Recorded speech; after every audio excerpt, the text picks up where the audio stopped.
Privet Kyrgyzstan! Hello, it's Megan Boney. For today's video, we're exploring Bishkek and Ala Archa Park. Tara! Rampa tayo!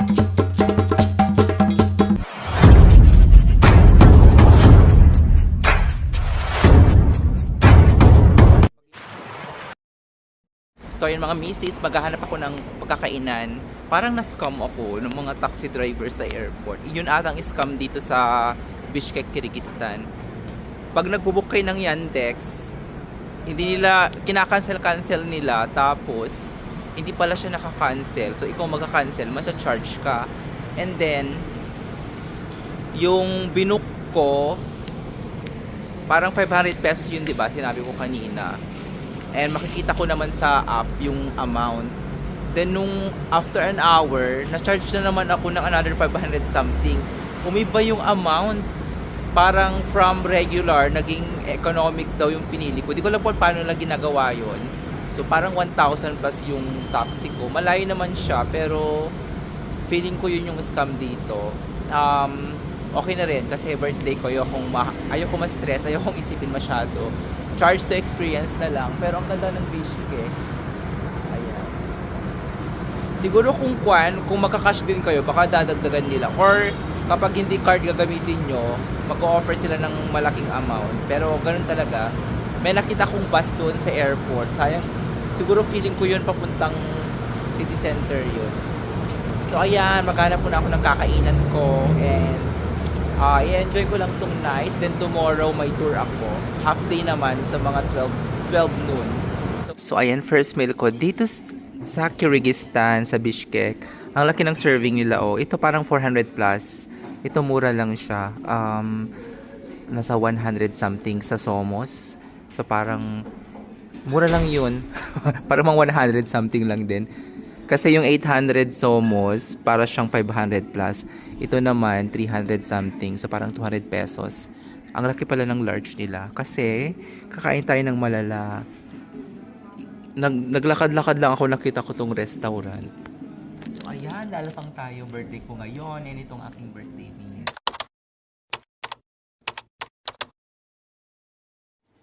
Ito yung accommodation ko. Magsa 7 AM na tulog pa sila. Nagising ako mga 6 AM. Ayan.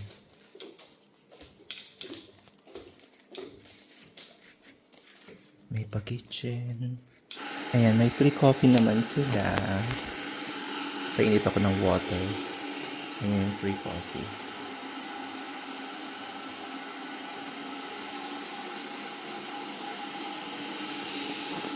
So ayan, pupunta ngayon ako sa Victory Square, tapos pupunta ako sa office ng tour na binook ko, yung Ketik sa Instagram.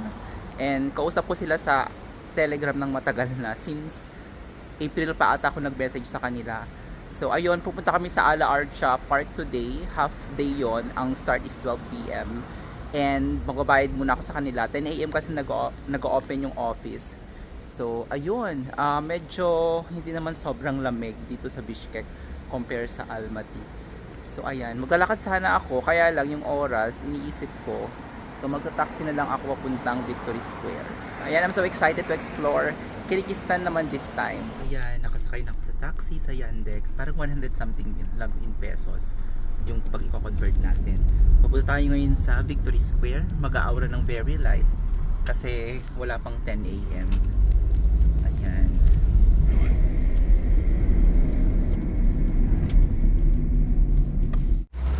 So ayan, nakarating na tayo dito sa Victory Square, dito sa Bishkek, Kyrgyzstan. Maaga pa, 9 something pa lang ng morning. And yung accommodation namin, gumigising sila mga 7, parang late na. Parang hindi uso dito gumising na maaga. Tsaka yung mga establishment, nag-open sila ng, parang yung office na pupuntahan ko, 10 AM pa.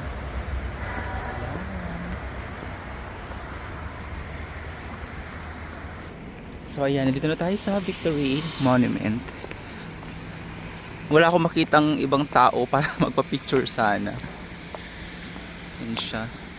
May tao sa loob. Ano kaya eksena dun? Ayan, parang may parating na turista sa kabila. Ah, okay.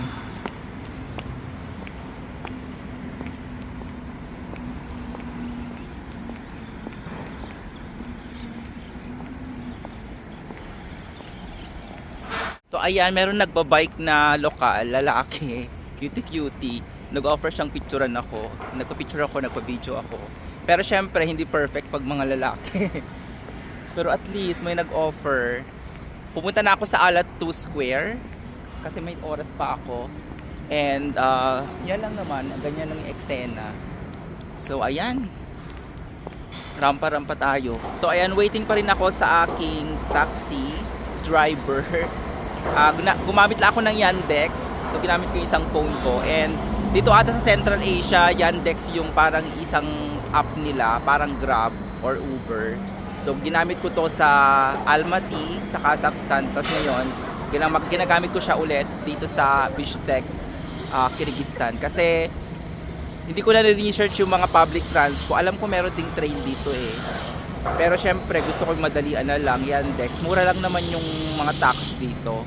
And linink ko lang yung GoTime ko. So makikita ko agad kung magkano yung na-charge. So ayan, malapit na si Kuya driver. Hindi rin pala sila nag-i-English masyado. So sign language. And nag-i-spasiba na lang ako. Spasiba is thank you sa Russian or Rakhmat sa local language nila. So dalawang language na rito. Ayan, nandito na ako sa Alat 2 Square dito sa Bishkek, Kyrgyzstan. From Victory Monument, pumunta ako rito. Malapit lang naman siya, kayang lakarin. Pero yung oras kasi, limited edition na tayo. So ganyan lang naman. Videoin ko na lang, tapos hindi na ako magpipicture kasi pupunta pa ako sa office ng tour at magbabayad tayo. Okay, ito na yung eksena. Ayan. Yung driver, pinaglakad ako ng bongga. Parang ang eksena nila is may 3 minutes ka lang pala pag nag-waiting yung taxi sa Yandex. 3 minutes lang dapat ang time mo pag hindi na parang makakancel o masa-charge ka. Parang ganun ata. So ayan, binaba niya pa ako sa gitna. Nakakaloka yung driver na yun. Ito naman eksena sa harapan ng Alat 2 Square. Yan.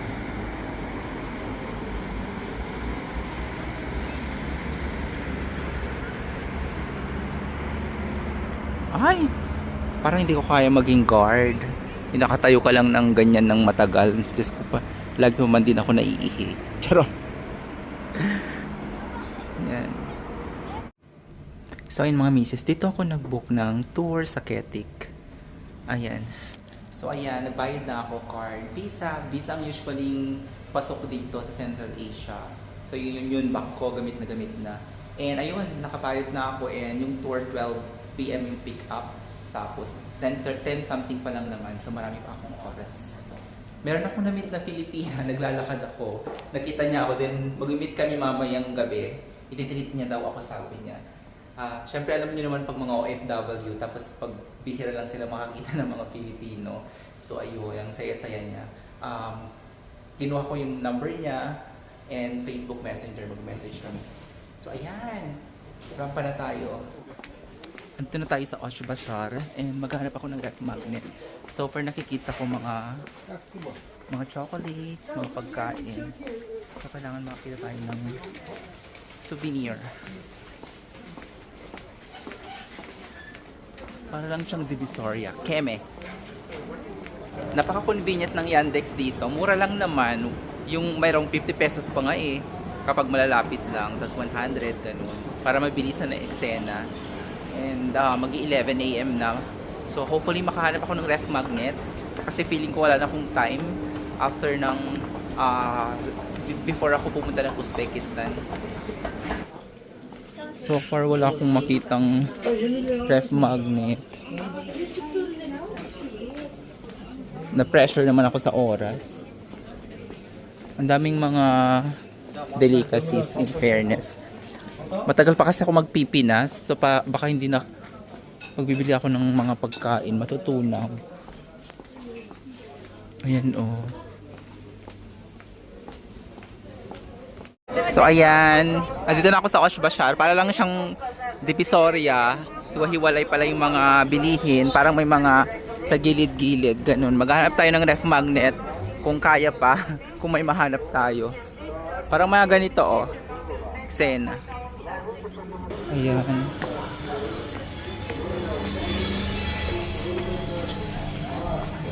Marami pa pala sa loob na pwedeng bilhin. So ayan, bumili ako ng ganitong tinapay, Kamka, 140 sa currency nila. Parang linuluto dito. Oh. And may cash naman ako, kaya yun na lang binigay ko. Kasi syempre, hindi naman sila nagka-card pag mga ganito. Ayan, kakain ako later. So yung binili kong tinapay, meron pala siyang mga parang karne-karne sa loob. Ang sarap. So, kakainin ko na siya on the way papuntang Ala Archa Park. Tapos, wala akong mahanap na ref magnet. Wala na akong oras. Pupunta na ako sa pick-up area para hindi tayo mali. And then, pupunta kami ng Ala Archa Park. So ayan, marami pang mga bilihan dito. Di ko alam kung makakahanap ako ng ref magnet sa Kyrgyzstan. So, ayan, narampa na tayo. Ayan, andito na ako sa meet-up area ng tour papuntang Ala Archa. Diyan sa my railway station. Alam nyo ba yung kinain ko kanina? Yung merong karne sa loob. Ang messy pala niyang kainin. Tignan nyo, yung karne. Meron kasi siyang parang sabaw na konti. Pumunta dito, sa damit ko, sa hair ko. Nakakaloka. Buti na lang, meron akong eksena mamaya, patakip sa damit ko sa park. Amoy lafang tuloy ako. Parang feeling ko yun na yung ibang magtutur. Oh. Pwede ka nag-start? 13. 13? Ako 14. Ang ganda! Ang ina, ituloy mo yung video. Kunin mo. Ayan, dito na kami sa Ala Archa. Dito sa Bishkek, Kyrgyzstan. And day tour lang to from 12 PM hanggang 6 PM. So malapit lang siya sa city center. And hindi siya masyadong malamig. Kaya nakakapag-dress ako ngayon. And malit lang yung van namin. So ayan, yung mga kasama ko. Mga baby boy na afam.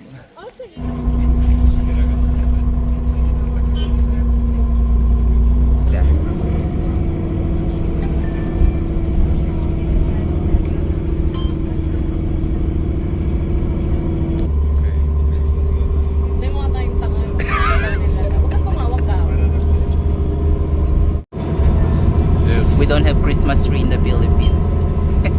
It's a real one. Елка это. Russian name ель.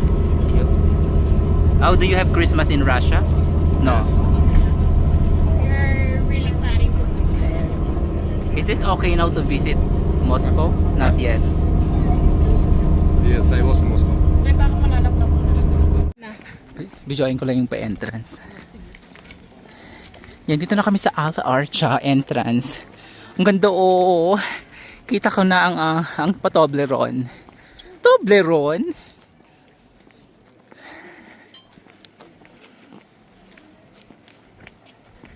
Ayan.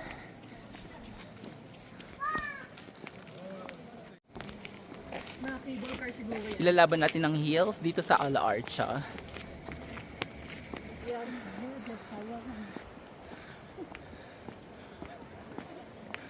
Ayan, super walk pa rin kami sa Ala Archa Park.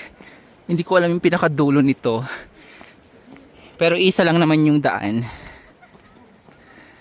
Ayan, may mga squirrel oh.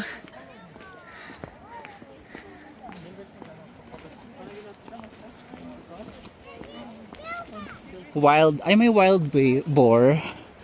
May baboy ramo dito.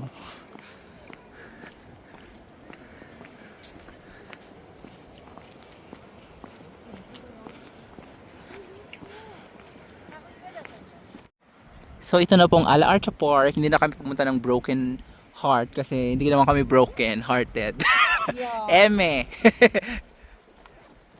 Ito mong kinaya ng mga person. Malayo kasi siya. And hindi na kaya ng heels. Ang ganda. Para lang siyang kung drawing. Or parang painting. Pero totoo.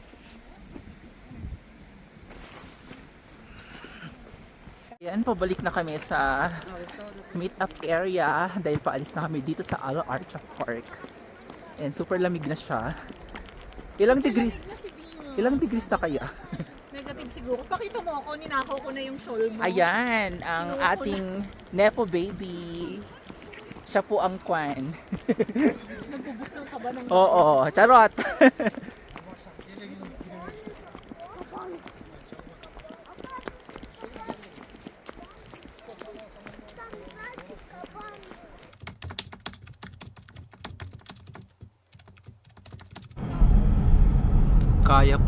Kaya palang walang namamalimos.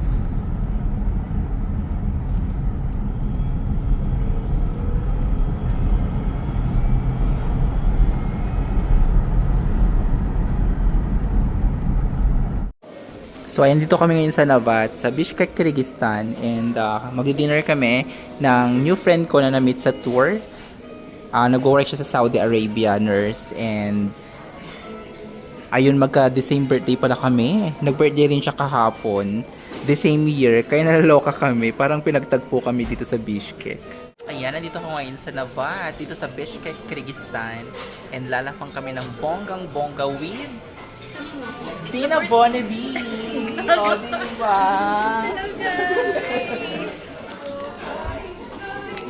So, ayan, waiting pa lang kami sa mga in-order. Ito, free milk.